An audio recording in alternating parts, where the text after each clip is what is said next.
لیکن کہتے ہیں کہ ذہنی تھکاوٹ بھی ہو، جسمانی تھکاوٹ بھی ہو، نیند اچھی آنی چاہیے، لیکن نیند اچھی نہیں آتی، لوگ بہت پریشان ہیں، نیند کوئی اچھی آ جائے، اس حوالے سے کوئی ٹوٹکا، کوئی ٹپ بتا دیں۔ کچھ روحانی ٹوٹکے ہیں۔ ایک تو دل پہ ہاتھ رکھ کے 11 بار یا باعث ہو یا نورو ڈوب کے پڑھیں، مشین کی طرح نہیں۔ جی اور دوسرا ایک لفظ ہے قرآن پاک کا کہف، بس اسی کو ٹھہر ٹھہر کے پڑھتے رہیں، کہف کہف کہف، یہ نیند کا بٹن ہے۔ دوسری، ناف میں تیل لگائیں سرسوں کا، ناک میں تیل لگائیں سرسوں کا، اندر کر کے حلق میں چلا جائے کوئی حرج نہیں، کیونکہ لوگ ویسے بھی اس کو کھانا مفید ہے۔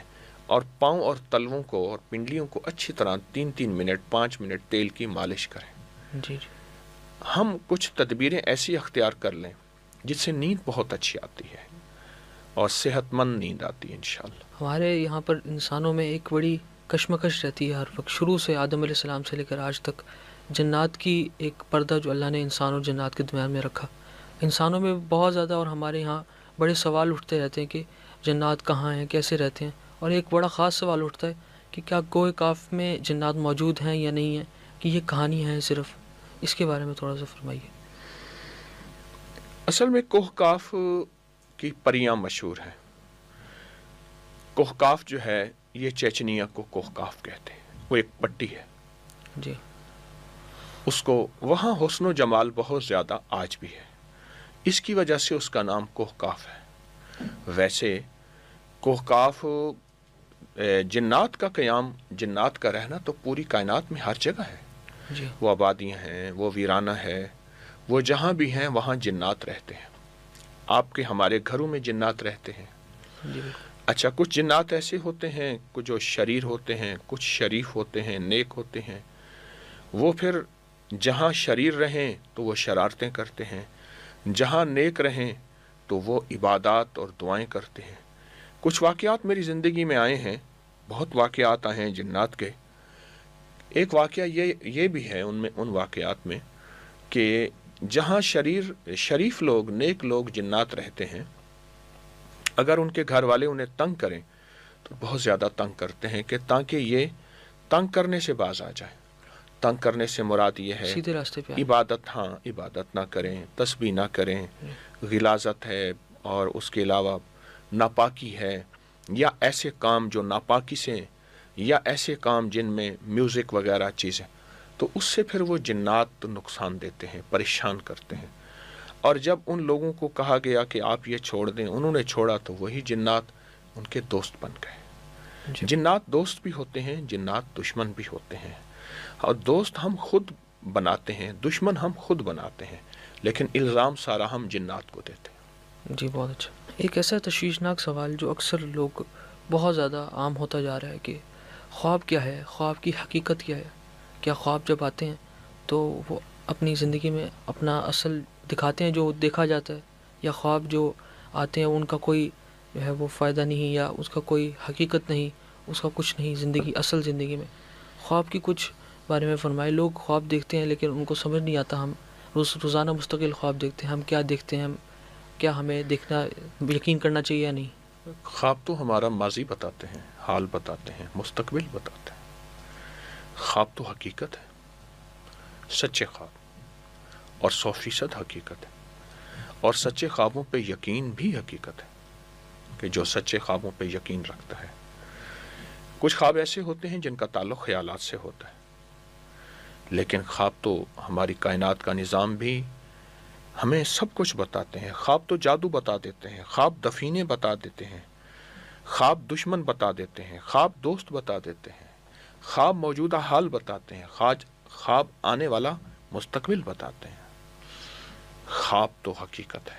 اور آپ سے ایک واقعہ سنا ہے کہ سورہ الحاقم التکاثر سے عمل کیا اور خواب میں ہی قاتل نے اپنا ایسا بتایا۔ ہی ہے، خواب سب کچھ بتاتا ہے، سچے خواب تو حقیقت ہے۔ اللہم اغفر لی ولی والدی وللمؤمنین۔ کیا ہم اس کو قبرستان میں جا کر اپنے پیاروں کی قبروں پر بھی اس کو پڑھ سکتے ہیں؟ ہاں، ان کو ہدیہ کریں، ان کی روحیں تسکین پائیں گی، ان کی روحیں بہت زیادہ سکون میں آئیں گی اور مطمئن ہوں گی بہت زیادہ. اس وظیفے کو اللہم اغفر لی ولی والدی، اور ساتھ سورہ فاتحہ سورہ اخلاص کے ساتھ ساتھ اگر اس کو کثرت سے پڑھا جائے تو ان کی روحوں کو بہت اچھا ہوگا. کوئی مخصوص تعداد یا کھلا پڑھیں؟ کھلا پڑھیں.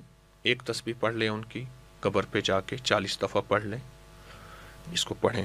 آج کل ہر بندہ مصروف ہے اور یوں کہتا ہے کہ میری اتنی مصروفیت بڑھ گئی ہے، کسی کو کوئی چیز کا وقت نہیں ملتا اور اتنی زیادہ زندگی کمپلیکیٹڈ ہو گئی ہے. کہتے ہیں کہ کوئی بے برکتی ہے وقت میں، یا اپنے وقت کو ہم مینیج کرنا نہیں جانتے، ہم اپنے وقت کو سنبھالا نہیں جانتے، وقت کو تقسیم نہیں کیا. اس میں کیا مسئلہ ہے؟ وقت میں بے برکتی بھی ہے اور بد نظمی بھی ہے، جس کو ہم مس مینجمنٹ کہتے ہیں. بد نظمی، نظم نہیں ہے. تو اگر اپنے وقت کا انتظام رکھیں، مثلا ہم فون کرنے بیٹھیں گے تو باتیں ہی کرتے رہیں گے، کھڑے ہوں گے تو کھڑے ہی رہیں گے، اور دسترخوان پہ بیٹھیں گے کھانے پہ تو بیٹھے ہی رہیں گے، جہاں بھی. تو اپنے ایک تو وقت کا انتظام ہو اور دوسرا وقت کی برکت بھی ہو. میں وقت کی برکت کے لیے ایک عمل بتایا کرتا ہوں.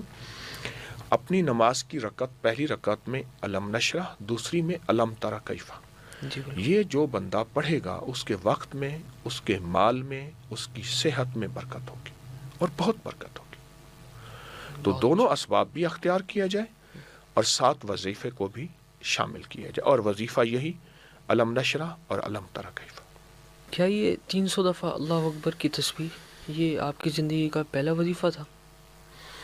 ہاں، وہ ایک ایسا ہوا کہ ایک بابا جی تھے، تایا جی ان کو کہتے تھے، احمد حسن صاحب رحمۃ اللہ علیہ.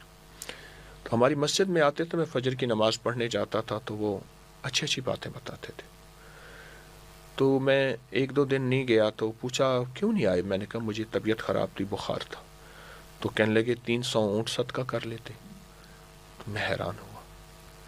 تو کہنے لگے 300 دفعہ اللہ اکبر، حدیث میں آتا ہے جو ایک دفعہ اللہ اکبر پڑھتا ہے ایسے ہے جیسے اس نے 1 اونٹ صدقہ کر دی. تو جو 300 دفعہ اللہ اکبر پڑھتا ہے تو اس نے 300 اونٹ صدقہ کیے. 1 اونٹ صدقہ کریں، بلائیں، مصیبتیں، پریشانیاں ٹل جائیں.